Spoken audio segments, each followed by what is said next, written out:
Bonjour et bienvenue sur Conseil. Nous pourrions être à Florence, mais non. Nous sommes tout simplement à Toulouse, dans un petit passage à côté de la paroisse Sacré-Cœur, dans le quartier Saint-Cyprien. Aujourd'hui, une rencontre encore merveilleuse, puisqu'il s'agit de Patrice Cagnasso, un habitué de Conseil, qui aujourd'hui nous présente une intégration, une maison toute particulière, grâce à un client, Philippe, qui va vous étonner par sa demande, son intérêt, sa passion et aussi leur complicité nécessaire dans un projet d'architecture. Bonne découverte.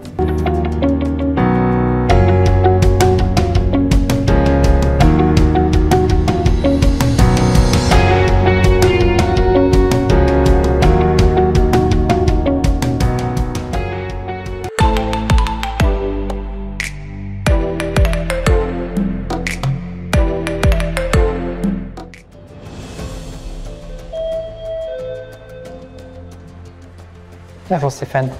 Bonjour Philippe. Bienvenue.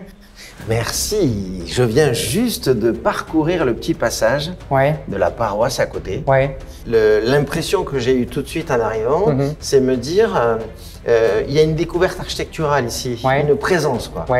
Donc vous, votre histoire, c'est gérer d'une maison ici dans le quartier? Voilà, exactement. Mon arrière-grand-père s'installe à la moitié du 19e siècle, là, il y a à quelques mètres. Mon grand-père, lui, fait construire quelques mètres plus loin. Et puis voilà, dans cette continuité, nous venons nous installer là, voilà, il y a quelques mois. Et effectivement, dans cette logique familiale dont je vous parlais, et avec vraiment la volonté de faire quelque chose de très contemporain. Voilà. Donc quelques architectes toulousains se montrent intéressés par le projet. Je reviens les voir quelques mois après, voilà, toujours avec mon petit script et mes petites photos. Je leur dis voilà, si ça vous intéresse, proposez-moi quelque chose. Alors du coup, le fil tiré, une proposition sort du lot. Exactement. Avec une personnalité. Voilà, avec une personnalité, un technicien, et le projet colle exactement à ce que nous attendons. Et alors ça, c'est formidable. Alors là, il y a une anecdote, c'est que le premier jour, tout de suite, là, lorsqu'il vous reçoit… il commence à crayonner. Ça on aime. Moi, j'adore. On a l'idée au départ, autant de Patrice que la mienne, c'était effectivement de garder la maison historique et de venir faire une surélévation au-dessus. Voilà. On rappelle que la maison qui est juste à côté, c'était la… Voilà, exactement, deux maisons jumelles. Donc je viens finalement m'inscrire dans l'histoire du quartier sans rien bouleverser. Voilà. Et un soir, Patrice m'appelle, me dit écoutez, ça va vous sembler un peu fou. Qu'est-ce que vous me dites si on casse tout? On casse tout, on rase tout, on repart de zéro, on reste dans l'idée générale, on reste avec le même objectif, mais finalement, voilà, on se libère, on laisse place à la créativité. Et là, je dois dire que sans réfléchir, je dis oui.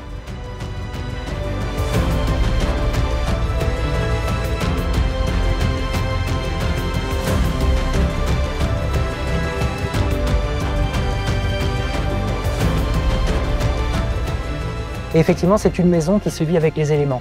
Il y a beaucoup de place qui est laissée ouverte à la lumière, donc à la pluie, donc au vent.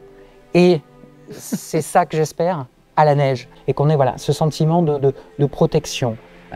Voilà. Donc pourvu qu'il neige cet hiver, Bon Philippe, je vais rencontrer l'artiste, absolument. Mais qui n'est pas qu'un artiste, hein, qui est aussi un homme concret, absolument. Hein, et qui sait s'entourer. Et ce projet en témoigne. Voilà.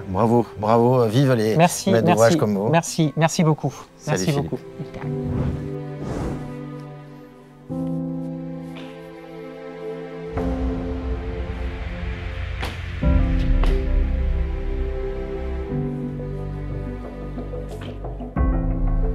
Bon, c'est bon, je savais pas. Bonjour Patrice. Bonjour, je savais pas que tu allais me recevoir dans ta maison en fait. C'est pas la mienne, mais je suis comme chez moi. Et j'ai un cadeau pour toi, c'est que la prod a dit, on habite le quartier et on n'a pas vu la maison. Ah, ça c'est un bon compliment. C'est que l'insertion est réussie. Tu me reçois un peu plus? Ah, mais je t'en prie. Je me mets à l'aise du coup. Mets-toi à l'aise. Donc Patrice, tu nous invites une fois par an chez tes clients. Merci. Et donc là, quelle est l'intention architecturale que tu as eue?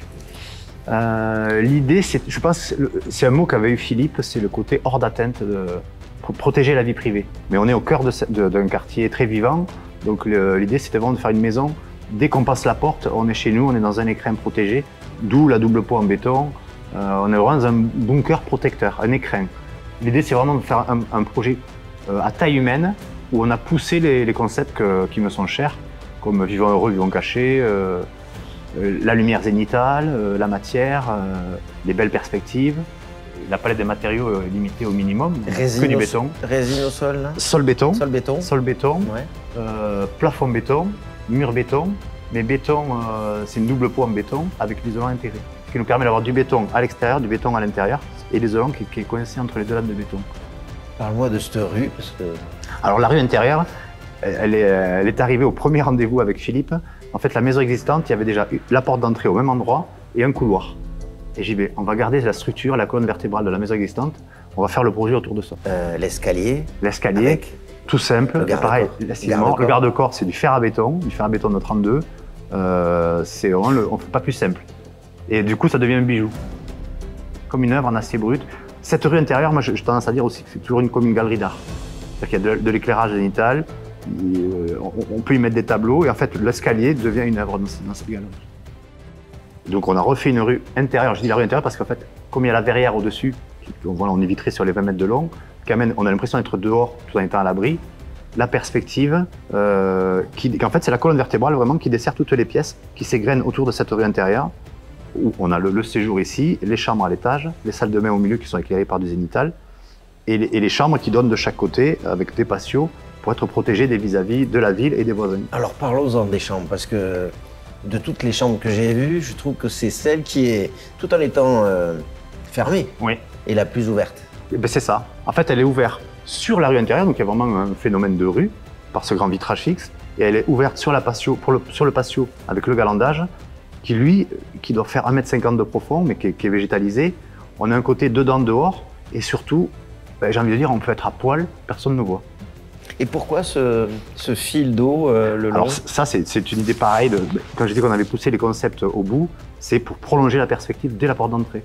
C'est-à-dire qu'on ouvre la porte d'entrée, on a la verrière et en fond le bassin qui fait exactement la largeur du couloir pour prolonger la perspective. Parce que Philippe a parlé de l'équipe qui a travaillé ici, oui, tout en étant en centre-ville. Il faut que je fasse un clin d'œil à moi. Bon, aux artisans, évidemment, ils ont tous été très forts, mais c'est toujours à peu près la même équipe. Mais je veux mettre en avant Simon au sein de l'agence, parce que je prends de l'âge, et je délègue de plus en plus, et c'était pas un chantier facile. Et la gérer de main de maître. Et ça, c'est aussi grâce à lui. Bravo Simon. Ouais, bravo vraiment. À Patrice de confier à Simon. Ouais, c'est une équipe. Ouais. Allez, bon plaisir, bonne année 23. Ben oui, toi aussi. Puis à l'année prochaine sur une autre maison. Merci Patrice. Ciao Stéphane, à la prochaine. J'espère que vous avez pu apprécier en tout cas ce niveau de relation entre un maître d'œuvre et un maître d'ouvrage, et surtout, encore une fois, le témoignage d'une équipe qui derrière, ce sont des équipes qui ne se voient pas mais qui ont œuvré pour faire en sorte de réussir un ouvrage. Voilà, vive Kansei. J'espère que vous serez présents sur les autres émissions de toute l'année 23. Je vous dis à très bientôt et vive l'architecture.